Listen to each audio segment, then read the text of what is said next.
Bear market, the bear market, the bear market is officially here. Some of you have heard that term bear market. And so today we're going to get a quick understanding of what a bear market looks like, how to survive one, and how to deal with a bear attack when it comes to your stocks. So get comfortable, buckle up your seatbelt.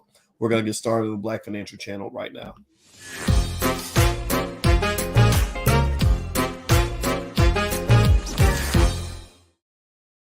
Hey, what's going on, guys? Welcome to the Black Financial Channel. That's theblackfinancialchannel.com. My name is Dr. Boyce Watkins. I'm your friendly neighborhood finance professor. On the Black Financial Channel, we talk about Black wealth and Black economics every day, sometimes as much as 10 times a day under one condition. The condition is that we are Black first. Black first means we put our community at the top of our priority list. Black first means we educate our kids. Black first means we're rebuilding our community. If you agree with this philosophy, put a hashtag B and the number one in the chat, hashtag B1. So I want to say hello to Montana Max. And shout out your city as you come into the chat. Let me know what city you're from. Justin from NYC. How you doing, Justin? Good morning, everybody. Good afternoon. Kevin Johnson, good to see you. All right, so here's the deal. Let me ask y'all, how many of you are aware that we are officially in a bear market? Now, give me a yes or no. Jay from Orlando, did you know that we're in a bear market? And let me know if you knew this. We've been talking about the declines in the market.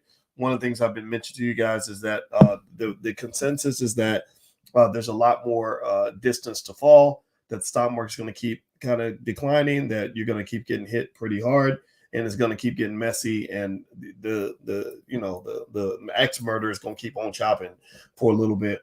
And today we officially hit bear market territory. What is a bear market? A bear market is when you are more than 20% off of the previous high. So we're kind of tinkering with a bear market, and it looked kind of good for a while. I think today started off kind of strong, and then kaboom, it just collapsed. And a lot of it was due to this is something I studied extensively in my PhD program, which is investor psychology. Investors are scared right now. When investors get scared, when consumers get scared, and everybody's scared, then your economy isn't doing it don't do what it do. It ain't gonna do what it do. So basically, you're dealing with an economy where the fear has started to kind of overcome the irrational exuberance that you had before. Largely, that overconfidence that existed before was driven by the Fed. The Fed was pumping money into the market, and now the Fed can't fix it. You know, it's in a way, it's like when you had that first bear market back in 2020. And I went live with you guys and I was telling you that the typical bear market lasts about 14 months. Well, that bear market was supposed to last for a while. It was supposed to last for a few months. It didn't. Instead of lasting for 14 months, it lasted about 3 weeks. Why did it only last for 3 weeks? Well, the reason it lasted for 3 weeks is because the Fed came along and said, dun, dun, dun, dun. They gave good news and good information that made investors feel better. So like your mama coming up and saying, it's going to be okay, baby. Don't worry. I'm going to bail you out of jail. Don't worry. I'm going to cook you a hot meal and pay your rent this month. Right. So ultimately, you have a scenario where the Fed came in and made it all better. They injected medicine into the situation. And they gave you a little confidence, had you feeling ready to go out into the world. So investors were ready to buy. So then you had 2020, which was literally one of the most chaotic, ridiculously overly ambitious years ever in the history of stock market investing. You had stock market experts coming out of the woodwork. People bought stock last week, calling themselves stock market experts. Everybody was buying everything that moved. People were buying crypto that wasn't worth a damn nickel. And everybody was sort of out there just doing whatever because they thought that it could only go up. And so in that point, guys like me who I've looked at all the stock market data going back to the 1800s, and I'm kind of like, oh Lord, here we go again. Everybody's happy and drunk. You can't talk to drunk people. There's literally studies that show that money affects your brain like cocaine. So I'm not going to walk into a room full of cocaine addicts and say, hey, the police are coming, and eventually you might get addicted to coke, and that when you come down from this high off your crack, it's not going to feel very good. Crackheads don't want to hear that, so you just kind of let the party keep going, and you just wait until the party's over, and then you kind of say, okay, now let's analyze this. So now the police have arrived. The building has burned down. All your money's out of the bank account. There ain't no more crack. We done smoked up every ounce. And now it's time to get back to reality. It's time to go back to rehab and re-sober ourselves financially to really understand what we're dealing with and why it happened the way that it did. The problem with the Fed, in my view, is that the Fed gave way too much support for the economy. The Fed came in like gangbusters, ready to fix what they thought was going to be an epic borderline destruction of the entire global economic system. Like they came in with nuclear warheads to prepare for a fist fight. You don't show up to a fist fight with a nuclear warhead or AK-47 or a bazooka. Maybe you bring a knife. I'm not saying you should do that, but seriously, I mean, maybe that's what. But or you bring your fist, but you don't bring a nuclear warhead. They brought a nuclear warhead to a fist fight. So what happened was the Fed blew its load. The Fed basically everything that they could do to make the situation better, they did it all already. So now mama ain't coming to save you. Mama's not coming to bail you out of jail because mama done already mortgaged her house. Daddy's not coming to save you. Daddy has spent every penny in his bank account. So right now you're on your own. We are on our own to deal with economic consequences that were as predictable as me predicting that the earth is going to rotate around the sun. It was very predictable. Everything that we're seeing right now was predicted by a long list of experts over the last 2 years. So now you're dealing with a different economy. You're dealing with an economy where pay attention now, you've had an 8-week losing streak in the stock market. Does anybody I want you to guess in the chat, as everybody hits the thumbs up button, I want you to guess, when's the last time you had an 8-week losing streak in the economy? Can anybody guess what year that was? Let's throw out some years. Let me see. Can somebody guess? Let's guess. What? 2005, 1998. What do y'all think? The last time you had an 8-week losing streak in the market, 1974. Good guess, Andre. Keep the Bills pace. That's 2007. Who else? The Earth doesn't rotate. Okay, well, you get it, man. Stop being nitpicky. 1950, nope. 2007, nope. 1992, nope. Try 1923. 1923. You're literally looking at an event that is once in a century. A century is about 3.5 generations long, I guess, approximately. So once every 3 or 4 generations, this is what you see. So you're literally watching history unfold right before you. You saw history happen during the pandemic, where the market did things it had never done before. It went to heights that had never gone up before. And if you imagine something that goes higher than it's ever gone before, that means it's going to fall further than it's ever fell before. So what goes up does come down. The market's coming down. And I did a conversation yesterday with Jay Morrison. You guys may want to check that out, where Jay really laid out some really interesting ways that you can defend yourself in the housing market with this coming recession. The stock market is what they call a forward-looking indicator. That means the market is looking ahead. The market reacts now to things that are going to happen in the future. So the market is they're saying, okay, I'm looking out a few miles and I see recession, I see stagflation, I see drops in corporate earnings, I see volatility, I see problems. So we're going to go ahead and panic now as a result of what we're expecting to occur over the next 2 years. Now, where's the interview? The interview, I believe it's on drboycetv.com, or you can go to theblackfinancialchannel.com. If you're on Instagram, the link is in the bio to my YouTube channels. So those are 2 places you should be able to find it. And by the way, as we move forward, do me a favor, hit the thumbs up button, thumbs up, share, subscribe. Also, just a reminder, don't forget that if you want to join us, we are having a Black Wealth Summit in Charlotte,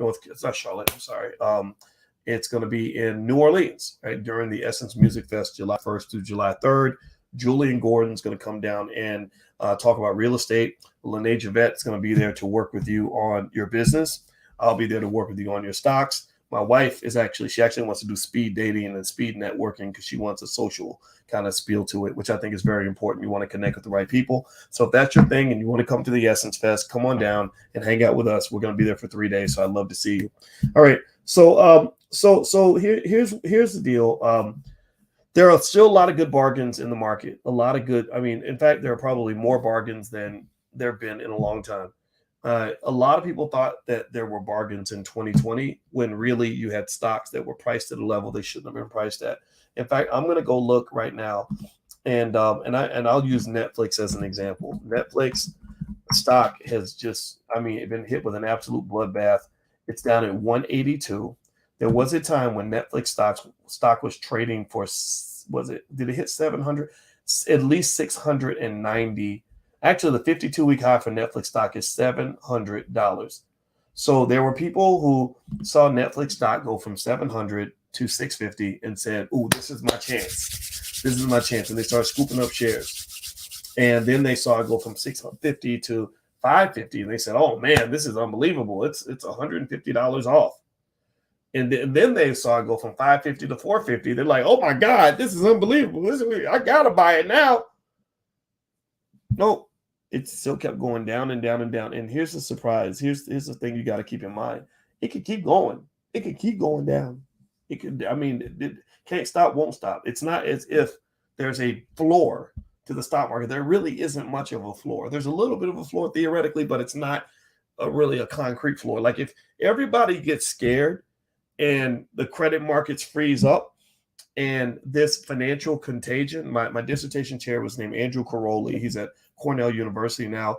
His expertise was on financial contagion.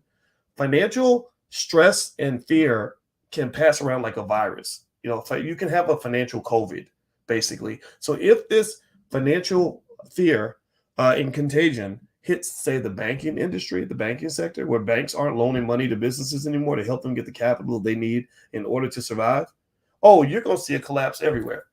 Jeremy Grantham has stated that he believes that this could be worse than the tech bubble bursting in 2000, largely because you didn't contain back then the virus was somewhat contained.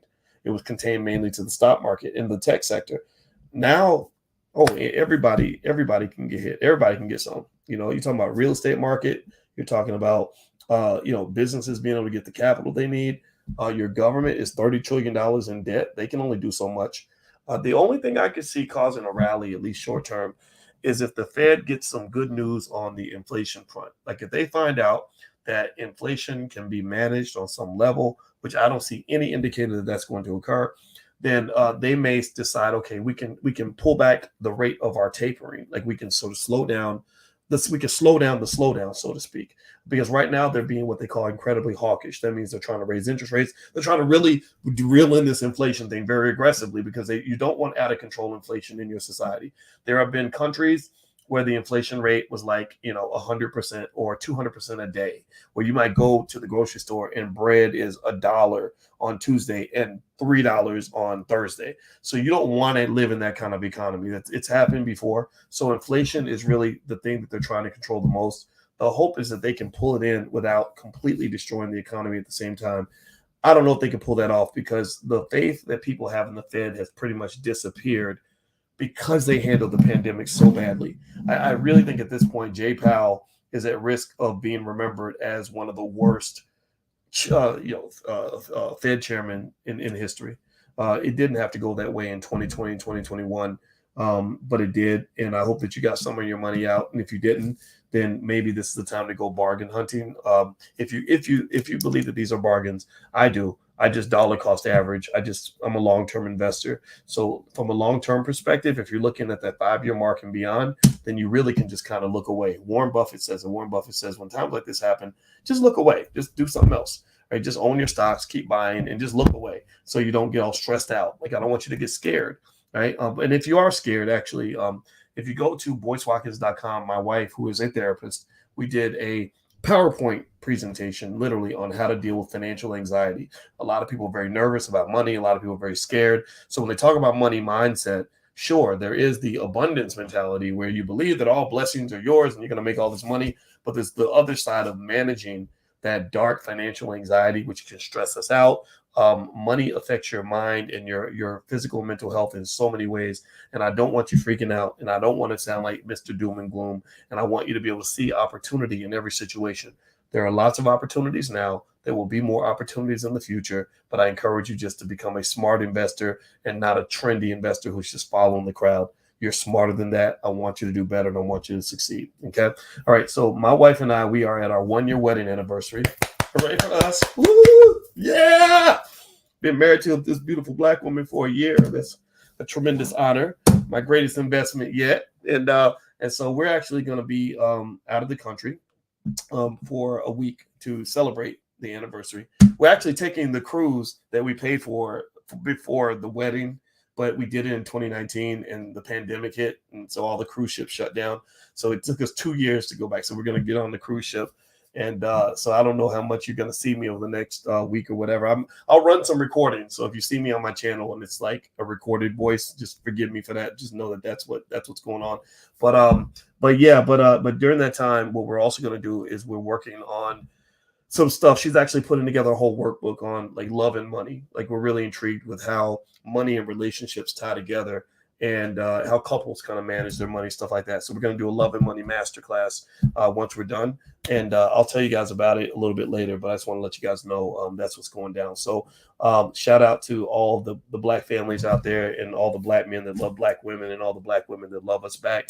I appreciate you very much. And I encourage you to stand up in this war. I know that there's a gender war. There's a war, not just a gender war. There's a gender war as well. There's a war that's kind of pitting us against each other. And I'm very much against that. So I think we need to go to war with the war, right? So the way to fight this war is to fight it with love. And I love all of y'all. And I love the Black woman, no matter what, till the day I die.